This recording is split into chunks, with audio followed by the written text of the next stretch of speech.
में हमसे पूछा जा रहा है कि ओवरथिंकिंग को कम करने के लिए कोई एक्सरसाइज बता दें प्लीज। जी, जी देखें ओवरथिंकिंग को जो कम करने के लिए सबसे पहले तो ये है कि अगर आप फिज़िकली एक्सरसाइज़ेस भी कर सकते हैं कि आप वॉक करें। अगर आपकी एज अगर आप यंग हैं तो आई वुड सजेस्ट कि आप कुछ एक्सरसाइज़ भी करें क्योंकि एक्सरसाइज़ से हमारे माइंड पे एक फिज़िकल एक्सरसाइज़ से एक हमारे माइंड पे एक पॉज़िटिव इफ़ेक्ट्स होते हैं, हमारे हार्मोनल कुछ चेंजेज़ होती हैं जिनकी वज़ह से कुछ ओवरथिंकिंग तो वो कंट्रोल हो ही जाती है। अब इसमें दूसरी जो एक्सरसाइज है, क्योंकि ओवरथिंकिंग बहरहाल एक अच्छी बात नहीं है और वो किसी ना किसी मसले ही की तरफ इशारा करती है, तो एक और बड़ी आसान सी एक्सरसाइज है। आप अपना मामूल बना लें कि दिन में कम से कम आपने 10 से 20 दफा स्माइल करना है। स्माइल, जी हाँ, हंसना है यानी मुस्कुराना।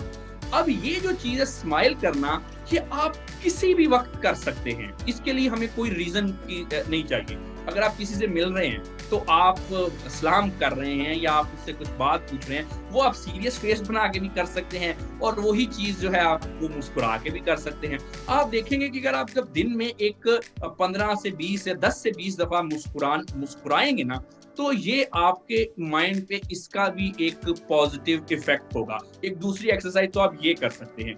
अब तीसरी बात ये है कि हमें कुछ डीप ब्रीथिंग कर सकते हैं कि दिन में चंद मिनट के लिए आप लंबे लंबे सांस लें और सांस लेने का ये तरीका है कि आप आहिस्ता आहिस्ता से सांस जो है उसको अंदर खींचें और जब पूरा सांस अंदर खींच लें तो फिर आहिस्ता आहिस्ता से उसको जो है वो रिलीज करें। ये आप दिन में कुछ 4-5 मिनट के लिए ये अमल जो है वो दोहरा सकते हैं। उसके बाद अगर चौथी एक्सरसाइज, ये भी एक माइंडफुलनेस की एक्सरसाइज है कि जब आप कोई भी काम कर रहे हैं तो आप अपने आप को, अपने माइंड को प्रेजेंट में रखें। मसलन कि अगर आप खाना खा रहे हैं, अक्सर ओवरथिंकिंग में ये होता है हम बैठे यहाँ पे होते हैं लेकिन माइंड हमारा कहीं और पहुंचा होता है। साथ साथ हम काम भी कर रहे होते हैं, अपनी जिंदगी की एक्टिविटीज कर रहे होते हैं, लेकिन उसमें हम फुली कॉन्सेंट्रेट नहीं कर पाते। तो ये जो माइंडफुलनेस की एक्सरसाइज है वो आपको ये करना चाहिए कि सपोजिटली अगर आप खाना खा रहे हैं तो आप अपनी फोकस खाने पे करें। यानी कि खाना, उसकी जो उसका टेम्परेचर है, फर्ज करें रोटी है तो उसको महसूस करें, उसका जो टेक्सचर है उसको जरा महसूस करें। जब आप खाना तोड़ के मुंह में डाल रहे हैं तो उसके जायके को महसूस करें, उस चीज को आप इंजॉय करें।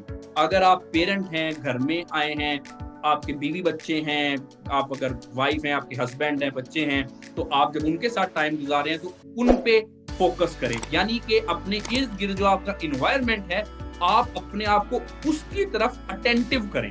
और इन्वायरमेंट से मुराद ये है कि अच्छी चीजों में, ये नहीं कि इन्वायरमेंट ही कोई आप नेगेटिविटी तलाश करना शुरू कर दे, फिर तो आपका माइंड आपको दोबारा ओवरथिंकिंग में ले जाएगा। तो ये जो नॉर्मल लाइट सी चीजें आपके इर्द गिर्द हैं, आप उसको जो है उस पे अपने आप को फोकस करें। ये करने से आपकी ओवरथिंकिंग की ये जो एक्सरसाइज है करने से आपकी आदत खत्म हो जाएगी। लेकिन ये जो आदतें हैं, ये जो मैंने एक्सरसाइज बताई, ये सिर्फ ओवरथिंकिंग एज अ हैबिट को खत्म करने के लिए मौसर है।